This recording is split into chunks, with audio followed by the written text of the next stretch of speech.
ಯಾದಗಿರಿ ಜಿಲ್ಲೆಯು ಅಭಿವೃದ್ಧಿ ಕಾಣದೆ ಹಿಂದುಳಿದಿದ್ದಕ್ಕೆ ಕೇಂದ್ರ ಹಣಕಾಸು ಸಚಿವೆ ನಿರ್ಮಲಾ ಸೀತಾರಾಮನ್ ಕಳವಳ ವ್ಯಕ್ತಪಡಿಸಿದರು. ಯಾದಗಿರಿ ಜಿಲ್ಲೆಯ ಬದ್ದೇಪಲ್ಲಿ ಗ್ರಾಮದಲ್ಲಿ ಹಮ್ಮಿಕೊಂಡಿದ್ದ ರೈತ ತರಬೇತಿ ಮತ್ತು ಸಾಮಾನ್ಯ ಸೌಲಭ್ಯ ಕೇಂದ್ರ ಉದ್ಘಾಟನೆ ಮಾಡಿದರು. ಇನ್ನು ಇದೇ ವೇಳೆಯಲ್ಲಿ ಮಹಿಳಾ ಸಾಧಕ ರೈತರಿಗೆ ಸನ್ಮಾನಿಸಿ ಮಾತನಾಡಿದ ಅವರು, ಹಿಂದುಳಿಯಲು ಯಾರು ಕಾರಣ ಎಂದು ತಿಳಿಯಬೇಕಿದೆ. ಪಿಎಂ ಮೋದಿ ಅವರ ನೇತೃತ್ವದ ಸರ್ಕಾರವು ಇಂತಹ ಹಿಂದುಳಿದ ಯಾದಗಿರಿ ಜಿಲ್ಲೆಯನ್ನು ಅಭಿವೃದ್ಧಿಪಡಿಸಲು ವಿಶೇಷ ಯೋಜನೆ ರೂಪಿಸಿದೆ. ಯಾದಗಿರಿ ಜಿಲ್ಲೆಯಲ್ಲಿ ಶಿಕ್ಷಣ, ಆರೋಗ್ಯದಲ್ಲಿ ಸೇರಿ ಹಲವು ಕ್ಷೇತ್ರಗಳಲ್ಲಿ ಹಿಂದುಳಿದಿದೆ. ಮಾನವ ಅಭಿವೃದ್ಧಿ ಸೂಚ್ಯಂಕದಲ್ಲಿ ಕೊನೆ ಸ್ಥಾನದಲ್ಲಿ ಇದೆ ಎಂದು ನೋವಿನಿಂದ ಹೇಳಿದರು. ಇಂತಹ ಜಿಲ್ಲೆಯಲ್ಲಿ ಕೃಷಿ ಉದ್ಯೋಗಕ್ಕೆ ಉತ್ತೇಜನೆ ಮಹತ್ವ ನೀಡಿ ಶೇಂಗಾ ಸಂರಕ್ಷಣಾ ಘಟಕ ಆರಂಭ ಮಾಡಲಾಗಿದೆ. ಇದರಿಂದ ಮಹಿಳೆಯರಿಗೆ ಉದ್ಯೋಗ ಅವಕಾಶ ಸಿಗಲಿದೆ ಎಂದರು.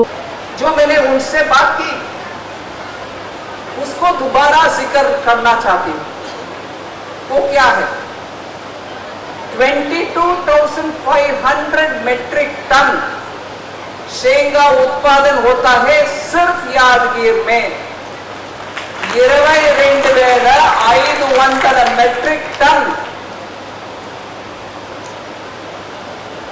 పల్లీల ఉత్పాదన ఇక్కడ అవుతుంది యాదగిరి ఒక్క డిస్ట్రిక్ట్ లో. ఇప్పుడు మనం యూనిట్ పెట్టాం.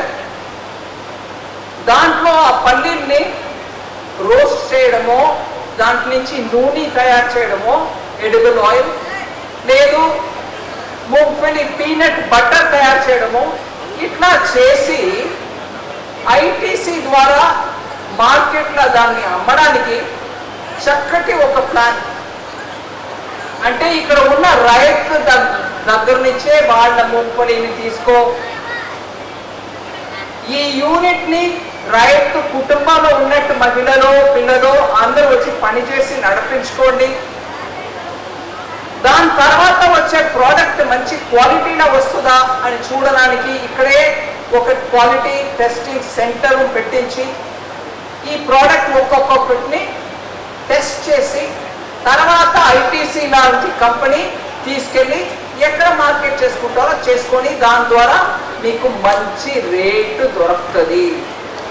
ಆ ರೇಟ್ನಿ.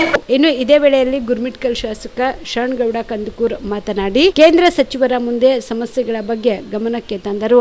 ಏಮ್ಸ್ ಆಸ್ಪತ್ರೆ ಆರಂಭ ಮಾಡುವ ಬಗ್ಗೆ, ಕುಡಿಯುವ ನೀರಿನ ಸಮಸ್ಯೆ, ಕೆಮಿಕಲ್ ಫ್ಯಾಕ್ಟರಿಯಿಂದ ಎದುರಾಗುತ್ತಿರುವ ಸಮಸ್ಯೆಗಳ ಬಗ್ಗೆ ಮಾತನಾಡಿದರು. ಗುರ್ಮಿಟ್ಕಲ್ ಕ್ಷೇತ್ರ ಅಭಿವೃದ್ಧಿ ಮಾಡಲು ಮನವಿ ಮಾಡಿದರು. Health and drinking water in this area we have the industrial area, madam. I have become 3 years of MLA, madam. I have raised the strong voice in the assembly until you are they given the chemical factories. We are facing the people who have elected me. They are scolding me. What you are doing? So lot of times I was raised the voice of the chemical factories. So I kindly request, in the Yadgir district we not have more than we have lot of people's migrants. We have the education. We not have education properly here, madam. So kindly, migrants are here, lot of here. They will always go for the 10 to 12,000 rupees for monthly. They are going to Bangalore, Bombay, Mumbai, Hyderabad, Pune. They left their family here, madam. It's very horrible to say, madam. So kindly I request you, madam, for industrial area. It's near to 5 kilometers already entered. You saw, madam, in industrial area we need a good jobs for our youth. So I already requested to my honorable leader Kumaraswamy also. Again I am requesting you, madam. Last 7-8 months back the MOS Somanna railway minister has came to our district and they visited the rail bogie factory.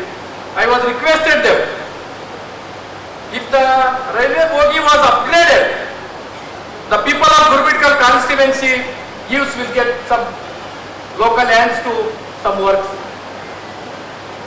The proposal has came to railway board, madam. Kindly request, and I was written the letter, madam. And one more thing, madam. In Karnataka, Gurbitkal constituency we have a lot of tanks. So I need a thanks to irrigation department. We have to need the tanks. If you need the tanks Dasara Deepavali ಹಬ್ಬಕ್ಕೆ ಬಟ್ಟೆಗಳು ಎಲ್ಲಿ ಖರೀದಿ ಮಾಡಬೇಕು ಅಂತ ಯೋಚನೆ ಮಾಡ್ತಾ ಇದ್ದೀರಾ? ಹಾಗಾದ್ರೆ ಚಿಂತೆ ಯಾಕೆ? ಮಿರಾ ಮೆನ್ಸ್ ಅವೆನ್ಯೂ ಬಟ್ಟೆ ಶೋರೂಮ್ ನಲ್ಲಿ ಪುರುಷರಿಗಾಗಿ ಹೊಸ ಲುಕ್ ನ ಬಟ್ಟೆ ಬಂದಿದೆ. ಹಬ್ಬಕ್ಕೆ ವಿಶೇಷವಾಗಿ 100ಕ್ಕೂ ಅಧಿಕ ಬಣ್ಣಗಳ ಕುರ್ತಾ ಸೇರಿದಂತೆ ಹೊಸ ಹೊಸ ಡಿಸೈನ್ ಉಳ್ಳ ಬಟ್ಟೆಗಳು ಇವೆ. ತಡ ಯಾಕೆ? ಬಟ್ಟೆ ಖರೀದಿಗೆ ಹಿಂದೆ ಬನ್ನಿ ನಿಮ್ಮ ಕಲಬುರಗಿಯ ಮಿರಾ ಮೆನ್ಸ್ ಅವೆನ್ಯೂಗೆ. ನಿಮ್ಮ ಮನೆಯಲ್ಲಿ ಮದುವೆ ಇದೆಯಾ? ಮದುಮಗ ಸೇರಿದಂತೆ ಸಂಬಂಧಿಕರಿಗೆ ಸ್ನೇಹಿತರಿಗೆ ಬಟ್ಟೆ ಖರೀದಿ ಮಾಡೋದಿದೆಯಾ? 10 ಅಂಗಡಿಗೆ ಹೋಗಿ ಬಟ್ಟೆ ಹುಡುಕುವ ಬದಲು ಎಲ್ಲಾ ರೀತಿಯ ಹಬ್ಬಗಳ ಮದುವೆ ಶುಭ ಸಮಾರಂಭ ಸೇರಿದಂತೆ ಎಲ್ಲಾ ರೀತಿಯ ಬಟ್ಟೆಗಳು ಇದೀಗ ಒಂದೇ ಸೂರಿನಡಿಯಲ್ಲಿ ಕಲ್ಪಿಸಿದ್ದಾರೆ. ಹಾಗಾದ್ರೆ ಚಿಂತೆ ಬಿಡಿ, ನಿಮ್ಮ ಕಲಬುರಗಿಯಲ್ಲಿ ಮಿರಾ ಮೆನ್ಸ್ ಅವೆನ್ಯೂ ಪುರುಷರ ಬಟ್ಟೆಗಳಿರುವ ಬೃಹತ್ ಶೋರೂಮ್ ಪ್ರಾರಂಭಿಸಿದ್ದಾರೆ. ಇಲ್ಲಿ Manyavar, Blackberry, Jack and Jones, Rare Rabbit, Spykar, Indian Terrain, Arrow, Mufti, US Polo ಸೇರಿದಂತೆ ಎಲ್ಲಾ ರೀತಿಯ ಬ್ರಾಂಡೆಡ್ ಬಟ್ಟೆಗಳು ಇಲ್ಲಿ ಲಭ್ಯ. ಇನ್ನೊಂದು ವಿಶೇಷ ಏನೆಂದ್ರೆ ಮದುಮಗನಿಗೆ ಹಾಗೂ ಸಂಬಂಧಿಕರಿಗೆ ಮದುವೆಗೆ ಬೇಕಾದ ಎಲ್ಲಾ ರೀತಿಯ ಬಟ್ಟೆ, ಸೂಟ್, ಶೇರ್ವಾನಿ, ಜೋಧ್ಪುರಿ, ಬ್ಲೇಸರ್, ಪೇಟಾ, ಶೂಸ್ ಸೇರಿದಂತೆ ಎಲ್ಲಾ ರೀತಿಯ ವಸ್ತುಗಳು ಇಲ್ಲಿ ರಿಯಾಯಿತಿ ದರದಲ್ಲಿ ಲಭ್ಯ. ಮತ್ತ್ಯಾಕೆ ತಡ? ಹಿಂದೆ ಭೇಟಿ ನೀಡಿ ಕಲ್ಯಾಣ ಕರ್ನಾಟಕದ ಬೃಹತ್ ಬಟ್ಟೆ showroom Mira men's avenue, Lahoti petrol bunk ಮುಂಭಾಗ, ತಿಮ್ಮಾಪುರಿಗೆ ಹೋಗುವ ರಸ್ತೆ, ಕಲಬುರಗಿ. ಹೆಚ್ಚಿನ ಮಾಹಿತಿಗಾಗಿ ಸಂಪರ್ಕಿಸಿ 9916745499. ಜೀವ super speciality trauma emergency 24x7 ತುರ್ತು ಚಿಕಿತ್ಸಾ ಸೌಲಭ್ಯವುಳ್ಳ ಆಸ್ಪತ್ರೆ. ತಜ್ಞ ಅನುಭವಿ ವೈದ್ಯರ ತಂಡದಿಂದ ಜೀವ ಸೂಪರ್ ಸ್ಪೆಷಾಲಿಟಿ ಆಸ್ಪತ್ರೆ ಪ್ರಾರಂಭ. ಕಲಬುರಗಿ ಮೂಲದ ವೈದ್ಯರು ಬೆಂಗಳೂರು, ಹೈದರಾಬಾದ್, ಮುಂಬೈನಲ್ಲಿ ಕಾರ್ಯನಿರ್ವಹಿಸಿದ ತಜ್ಞ ವೈದ್ಯರ ತಂಡದಿಂದ ಇವಾಗ ಕಲಬುರಗಿಯ ಜೀವ ಸೂಪರ್ ಸ್ಪೆಷಾಲಿಟಿ ಆಸ್ಪತ್ರೆಯಲ್ಲಿ ಗುಣಮಟ್ಟದ ಚಿಕಿತ್ಸೆ. ಅನುಭವಿ ವೈದ್ಯರ ತಂಡದೊಂದಿಗೆ orthopaedic, neuro surgery, general surgery, general medicine, urology, gastro surgery, obstetrics, paediatric, gynaecology, cardiology, neurology, dermatologist ಸೇರಿದಂತೆ OPD, IPD, ICU, NICU, ultrasound, 2D echo, laboratory, major OT ಸೌಲಭ್ಯದೊಂದಿಗೆ ಎಲ್ಲಾ ರೋಗಕ್ಕೂ ಒಂದೇ ಸೂರಿನಡಿ ರಿಯಾಯಿತಿ ದರದಲ್ಲಿ ಜೀವ ಸೂಪರ್ ಸ್ಪೆಷಾಲಿಟಿ ಆಸ್ಪತ್ರೆಯಲ್ಲಿ 24x7 ಎಮರ್ಜೆನ್ಸಿ ಚಿಕಿತ್ಸೆ ನೀಡಲಾಗುವುದು. ಹೆಚ್ಚಿನ ಮಾಹಿತಿಗಾಗಿ ಸಂಪರ್ಕಿಸಿ ಜೀವ ಸೂಪರ್ ಸ್ಪೆಷಾಲಿಟಿ ಆಸ್ಪತ್ರೆ, ನ್ಯೂ ಜೇವರ್ಗಿ ರಸ್ತೆ, Santosh colony, Kalaburagi. Mobile number 9380736005ಗೆ ಸಂಪರ್ಕಿಸಿ.